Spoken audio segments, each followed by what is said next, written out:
already have asthma and work to prevent it from getting worse, and less on preventing in the first place. Lastly, COVID-19 has also led the government to focus on other projects more.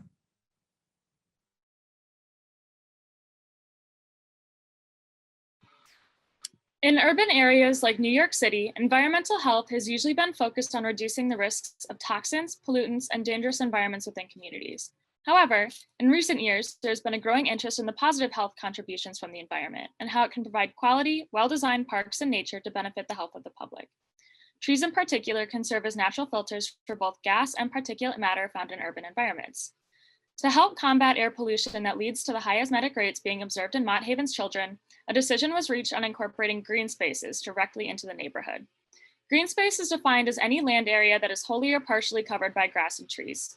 To make these green spaces specifically targeted towards children, they will be natural playgrounds, meaning they will be playgrounds made of raw materials. Elements of natural playgrounds can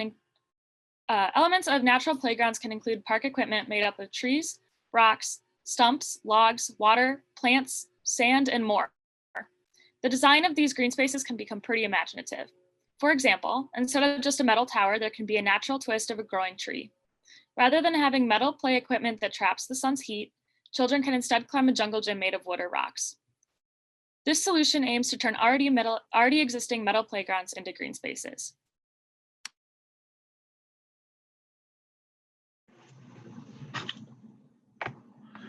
Of the 12 pocket and neighborhood parks in Mott Haven, 9 had an overall unacceptable rating, and 8 had at least one unacceptable cleanliness rating.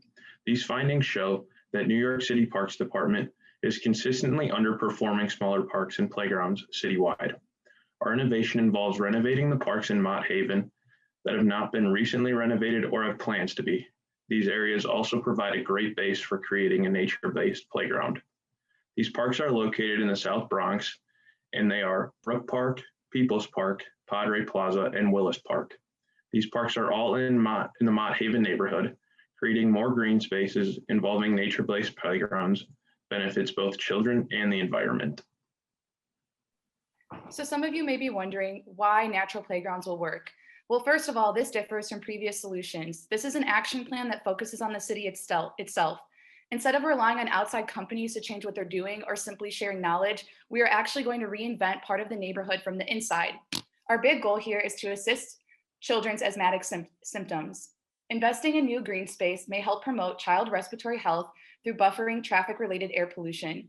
These spaces may not solve the entire problem of air pollution, but this is a step in investing in this community in a way that can make sure children's asthma is being managed. There are also mental health benefits in integrating natural elements into urban parks because they aid psychological restoration, increase exercise, improve social consistency, decrease air pollution that affects cognition and brain development, and improves immune functioning by exposing children to more natural elements. These parks have a lot of features that can inspire children to actively play and be fit. Exercise is one intervention that can control asthma symptoms, which will give kids confidence in managing their asthma while playing outside. These are also better than traditional metal playgrounds. Kids may actually enjoy these playgrounds more because they encourage more active play, which can lead to extended playtime. Research actually shows that when children go to regular metal playgrounds, they become bored very quickly, as these structures actually limit a child's creativity. The structures in our parks can be used in multiple ways. For example, logs can be balanced on, ran across, or used as seating. Metal playgrounds actually reduce children's risk-taking skills, and risky play for children has benefits because it allows kids to analyze and encourage themselves to figure out what to do without exactly being sure of the outcome. Engaging in risky play, therefore, actually reduces the risk of injury too. This solution is an attempt at changing Mott Haven's name of Asthma Alley. We will directly be improving the neighborhood's land to give kids cleaner air, a place to aid their physical and mental well-being, and a piece of land everyone in this community can become a part of. Nature-based playgrounds already exist in the world, so this is our own creative way of combining green spaces with something that is new and upcoming. This also has a number of environmental, social, and economic impacts. Talking about the environmental impacts, green space can improve air quality by absorbing some of the pollutants that trigger asthma symptoms. For example, one tree can remove 26 pounds of carbon dioxide from the atmosphere annually. By replacing obsolete equipment with nature-based equipment, we could substantially lower the walking distance required for children to access wildlife. Increasing accessibility is important for children in regards to street safety, especially in Mount Haven, where neighborhood residents have said that traffic safety is a major issue in travel. The association between heavy traffic and asthma was significantly lower for participants living in areas with over 40% green space coverage. There are also a number of social impacts. The presence of green spaces encourages positive social interaction and social cohesion among people. It leads to an increase in physical activity and social engagement.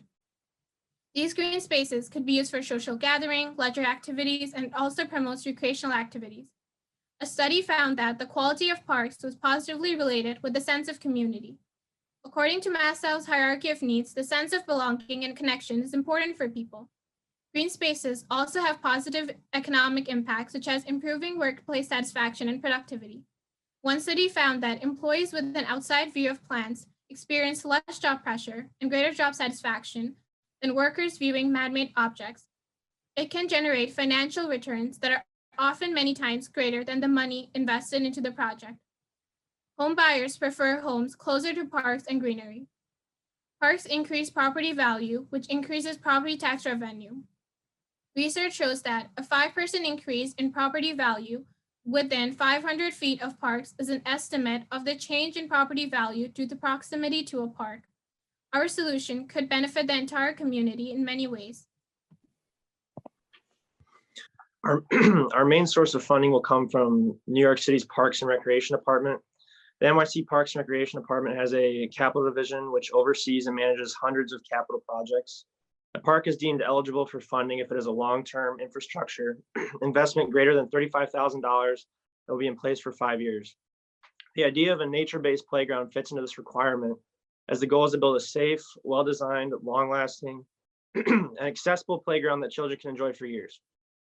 This solution aims to fight environmental injustices by introducing carbon emissions trading. The purpose of this solution is to hopefully reduce the amount of carbon emitted. With carbon emissions trading, companies can buy the right to emit more carbon from other companies that have fewer emissions. You can see this process on the slide here. Hopefully the burden of needing to buy more emissions will change the behaviors of these companies.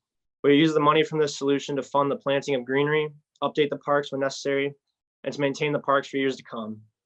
These solutions may alone not fix the entire pollution problem, but they certainly would be steps towards doing so, as they have long-term effects in reducing greenhouse gas emissions and creating environmental justice. The ongoing cost per park is estimated to be $800 to $900 per month. This cost will cover landscaping, and landscaping will consist of lawn mowing, pest control, park cleanups, and other landscaping needs. This cost can also cover maintenance, which will ensure that the playground is safe for children, as well as tightening any hardware that's used in the playground. To protect the wooden structures, a coat of sealer will be applied on a monthly basis to ensure that the wood will not rot or that insects will not destroy it. Our estimated timeline of how the nature-based playgrounds will be built will have 3 phases. The first phase of our timeline is the design phase. We begin with a scope meeting that should involve key community members and residents of the Mount Haven neighborhood. A conceptual design for each site will be made this time, and once it's approved by the board involved in the scope meeting, an external design will be sent to the Public Designs Commission. The next phase is the procurement phase. In this phase, the contract documents will be reviewed by the NYC Parks legal staff and the NYC City Corporation Council. We will begin advertising for this project and award the contractor that will build the park. We will then order our materials from 2 companies, the first being Comprises Natural Playgrounds Company, and the second will be Natural Playgrounds Company. The final phase will be the construction phase. This is where the contractor will begin to build the project. We hope to start this phase in the spring to account for weather conditions that would slow construction down. All 4 parks are around 1 to 2 acres in size, and the metal equipment and asphalt will have to be removed. There will also be landscaping to incorporate grassy areas and the planting of trees and other plants, which is necessary for this project to actually work on filtering the air pollution. The estimated time to complete construction for one nature-based playground will be 12 to 18 months. Due to the fact that multiple sites are being worked on, this can normally take 3.5 to 4 years to complete from the time of the scope meeting through construction completion. Infamously nicknamed Asthma Alley, the heart of Mott Haven is filled with air that a majority of American citizens have never experienced breathing in. This neighborhood is a key example of environmental injustice in the United States, as Mott Haven residents are experiencing a pollution inequity. The solution to this project aims to show that children's health is more important than corporate wealth or the convenience of consumers. Remodeling 4 existing metal playgrounds in the Mott Haven neighborhood into natural playgrounds is a solution that benefits the entire community.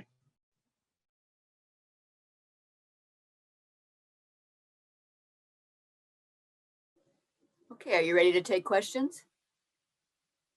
Can you unshare the screens for the question period?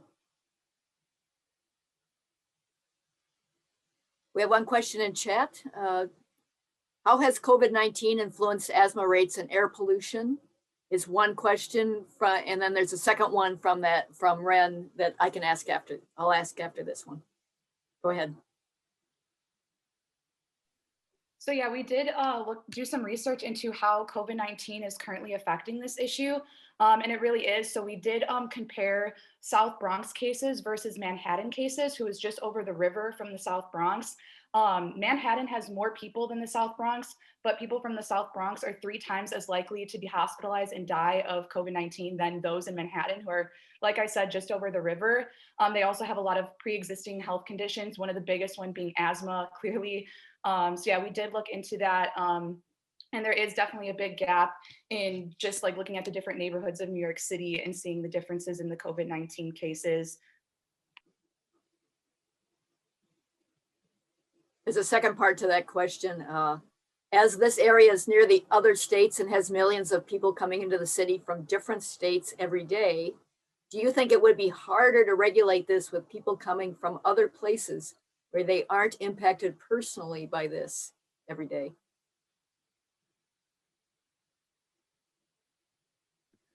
I'm sorry, can you repeat the question one more time? Sure. Because the South Bronx is near other states and has millions of people coming into the city from different states, would it be harder to regulate the emissions with people coming from other places who essentially don't care about it because it doesn't impact them personally?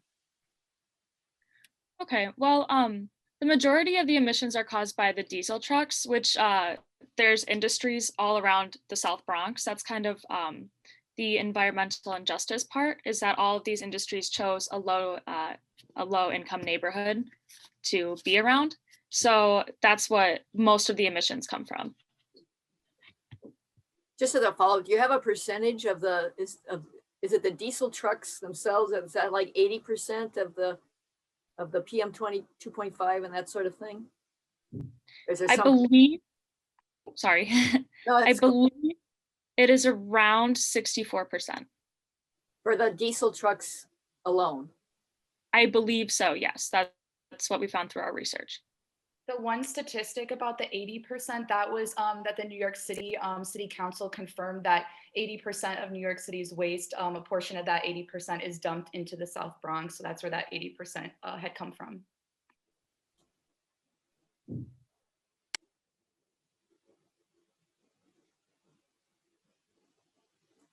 I guess I have a question about the, is your hypothesis that if you cap and trade the carbon dioxide, that the PM 2.5 will also decrease?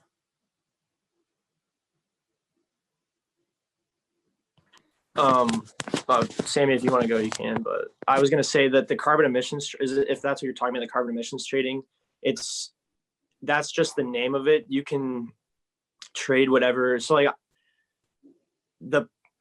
it's more for environmental justice, yes. So if companies are less likely to emit their carbon and they can trade, then it's less likely for the pollutants to come out, because then they'll hopefully be like, okay, we need to stop because we don't want to pay money for this. And also hopefully it gets in their head that this is a bad thing to do. I don't know if that's where you're going with that question, but. To tag along off of Nick's answer, our hypothesis is that way since usually the and these industries excrete all types of pollution. It's usually not just one type.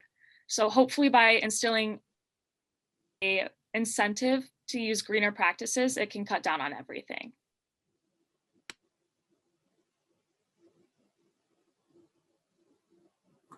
My other follow-up would be, are those green spaces away from the truck routes so that it's a relatively cleaner physical location than perhaps where the children live? Yeah, so the parks are located in the South Bronx and they're in the Mott Haven neighborhood. There's 4 of them, so they're all kind of within a mile radius of each other. So they're all kind of located around each other. And then just north of that is like where the river and the highways are. And that's about like another like 2 to 3 miles north, I believe.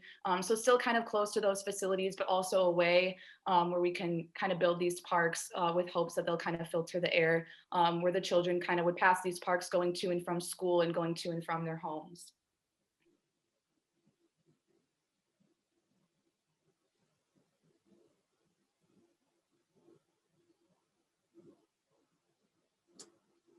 Are there other questions from the group?